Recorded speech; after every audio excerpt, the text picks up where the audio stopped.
दो चार बातें बड़ी अहम हो रही हैं। पहली बात तो ये है कि जो CIA चीफ विलियम बर्न्स फिर दोबारा मशरिक़ वस्ता में आ गए हैं और उनके साथ ब्रेट मैकक भी हैं जो कि नुमाइंदा खुसूसी हैं वाइट हाउस के मशरिक़ वस्ता के लिए। मेरा ख्याल है दोहा हैं या दोहा से वो किसी भी वक्त ज़ाहिर CIA के अपने जहाज़ और उनकी परवाज़ें और फिर उसमें सीक्रेसी और सिक्योरिटी और ये सारे इश्यूज़, लेकिन वो मिडल ईस्ट में है ये सारी शख्सियात और वो यहाँ पर दोहा, इजिप्ट, बाकी अरब ममालिक, हो सकता है इसराइल फ्लाई करें, हो सकता है आगे पीछे दाएं बाएं, लेकिन ये उन फैसलों पे अमल दरामद करवाएंगे वो जो बाइडन जो है उन्होंने अपनी तकरीर में जो प्लान दिया है सीज़ फायर का। लेकिन इसी दौरान फिर मशरिकी गज़ा पे क्योंकि उसकी इम्प्लीमेंटेशन जितनी ताख़ीर हो रही है उतनी ही ज़्यादा इसराइल की जहरीत बढ़ गई है। तो फिर दोबारा आज 50-60 लोग सेंट्रल गज़ा में वो शहीद हुए हैं। तो ये लेकिन अब ये यहाँ पे जो है वो उनकी आज ये कल में जो है वो इजिप्ट के अंदर भी उनकी सिक्योरिटी हुकाम से मुलाकात है, उसमें इसराइल के लोग भी होंगे, उसमें जो है वो अमेरिकन भी हैं, अमेरिकन तो ख़ुद हैं, इसराइल के भी सिक्योरिटी के जो चीफ्स वगैरह आएंगे वहाँ पे मीडिएटर्स, और साथ ही जो है वो तो ये अब एक मिडल ईस्ट के अंदर एक बड़ा मामला हो रहा है।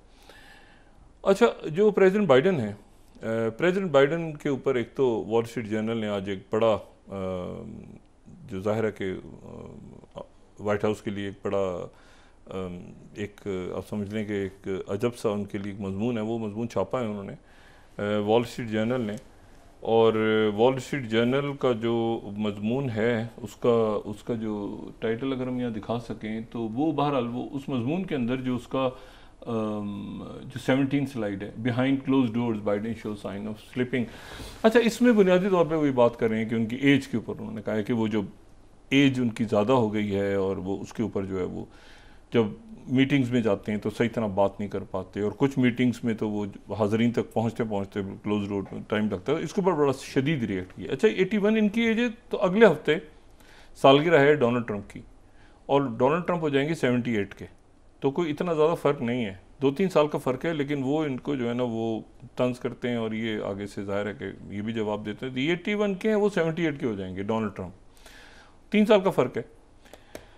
तो ये बहरहाल वाइट हाउस ने इसको रिएक्ट किया। अच्छा, प्रेसिडेंट बाइडन जो है, ये मैं वापस आता हूँ कि अभी ये पाकिस्तान के ऊपर, क्योंकि पड़ोस में जो मामलात हो रहे हैं इंडिया में और पाकिस्तान के ऊपर, लेकिन प्रेसिडेंट बाइडन के वाले से मैं बताऊँ, प्रेसिडेंट बाइडन जो है वो पहुँच गए हैं फ्रांस, और फ्रांस में पहुँच गए हैं नॉर्मंडी।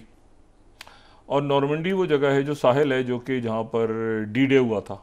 डी डे का मतलब है डे यानी जो तारीख़ी दिन जहाँ पे, अच्छा यानी अमेरिकन फ़ौजें और उसके साथ सबसे ज़्यादा तादाद में तो अमेरिका था और बाकी ब्रिटेन की फ़ौजें भी थीं, बाकी फ़ौजें भी थीं, और जो शुमाली फ्रांस है, नॉर्दर्न फ्रांस, वो तकरीबन निकल गया था, यानी वहाँ पे हिटलर साहब आके बैठ गए थे।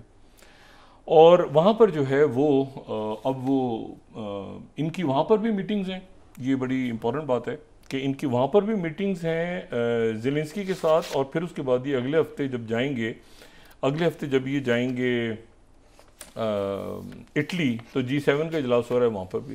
किसी को आइडिया लेना हो ना ये डी डे का, यानी मैं एक इसलिए मशवरा क्या, मतलब मैं बताना चाह रहा हूँ कि ये डी डे ये क्या है। किसी ने अगर वो स्टीवन स्पिलबर्ग की मूवी सेविंग प्राइवेट रायन देखी हो या देखनी हो तो हाईली रिकमेंडेड, क्योंकि उसके जो टॉम हैंक्स की फिल्म है, उसके जो ओपनिंग सीन्स हैं वो डी डे है, वो नॉर्मंडी का साहिल है, जब टॉम हैंक्स जो हैं वो बाकी फ़ौजियों के साथ जब वहाँ पे साहिलों पे उतर रहे हैं नॉर्मंडी के, और वहाँ पे सामने से गोलियाँ चल रही हैं, जर्मन्स उनको मार रहे हैं, तो वो है। बल्कि फ़िल्म स्टार्ट ही ऐसे होती है कि 6 जून 1944, उसके ओपनिंग ही ऐसे है, तो वो डी डे है, ठीक है। तो उससे अंदाज़ा होता है कि डी डे जो है ये जिस तरह से उसमें पिक्चराइज किया है उन्होंने, तो वो डी डे। अच्छा, अब ये डी डे जो है, इसमें जाहिर है कि इससे पूरी दूसरी जंग अजीम का एक फ्रंट खुल गया था। दूसरी जंग अजीम ख़त्म तो तब हुई थी ना जब जापान पे न्यूक्लियर गिरे थे, वरना तो ख़त्म ही नहीं हो रही थी दूसरी जंग अजीम। लेकिन ये है कि यहाँ पर भारत जर्मन्स का एक मगरबी फ्रंट खुल गया था। इससे पहले सोवियत फ्रंट ही खुला हुआ था, ईस्टर्न, उसके बाद वेस्टर्न फ्रंट खुल गया था।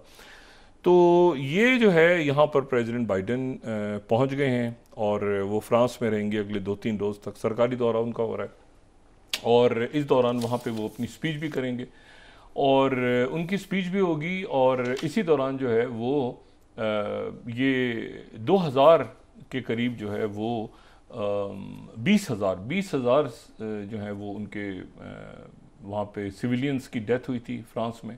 इस ये जो, क्योंकि जंग शुरू हो गई थी, झड़पें शुरू हो गई थी।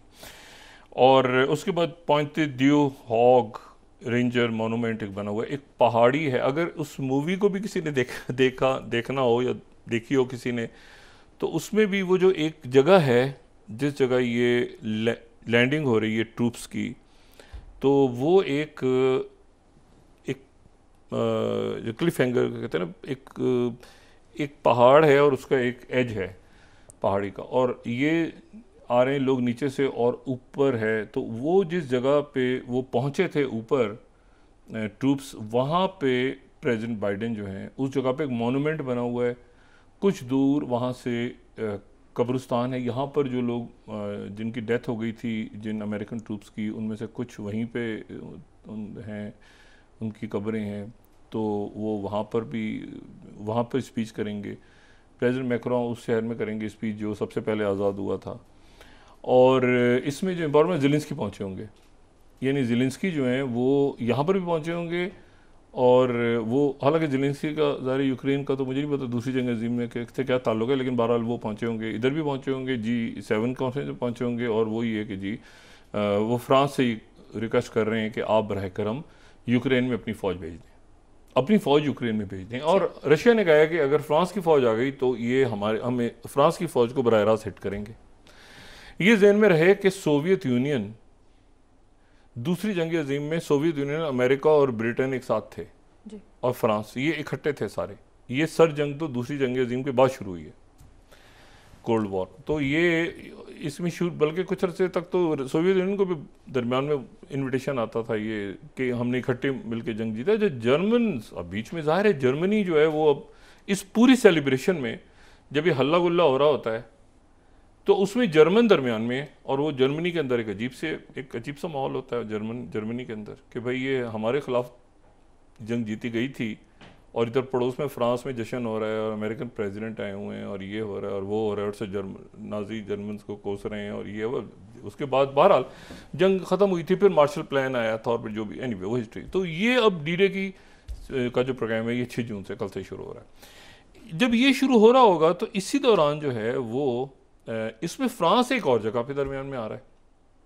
वो इस तरह से आ रहा है कि एक तो फ्रांस ये पूरी कोशिश कर रहा है कि ये जो शदीद तर हो गई है जंग हिजबुल्लाह और इसराइल की, इसराइल और हिजबुल्लाह की जंग शदीद तर हो गई है इस वक्त, शदीद तर। यानी जब से 7 अक्टूबर के बाद से अगर बहुत ज़्यादा जंग हो रही है इस वक्त, तो वो यानी पीक पे है इस वक्त हिजबुल्लाह और इसराइल के साथ जंग। और नेतन्याहू ने कहा है कि हमारी काबीना इस बात पे गौर कर रही है कि ठीक है, गज़ा के साथ तो जो प्लान हमने रोकना है वो ऐसे ही, उनके अंदर तो स्ट्रेंथ ही नहीं है उनके अंदर हिजबुल्लाह। वो कह रहे हैं कि हम हिजबुल्लाह पे जंग भी कर सकते हैं। उधर हिजबुल्लाह ने कहा है कि आप छेड़ें तो सही, आएँ तो सही। अब तो उन्होंने वहाँ से जो है वो रॉकेट वगैरह फायर किए, जंगलों में आग लग गई, वो आग बुझी 48 घंटे के बाद नेतन्याहू वहाँ गए, उन इलाकों में गए। तो अच्छा, मैं फ्रांस की बात, फ्रांस पूरी कोशिश कर रहा है कि ये किसी तरह सीज फायर हो इसराइल और इनके दरमियान, लेबनान के दरमियान, क्योंकि ये जो लेबनान का पूरा लिवांत का इलाका है यहाँ पे फ्रांस बहुत पॉपुलर है, फ्रेंच गवर्नमेंट बहुत पॉपुलर है, फ्रांस का बहुत असर है। और फ्रांस उस तरह का कोई ख़राब यहाँ से इमेज छोड़ के नहीं निकला जिस तरह से दूसरे मुल्क यहाँ से गए हैं जो कॉलोनीज हैं।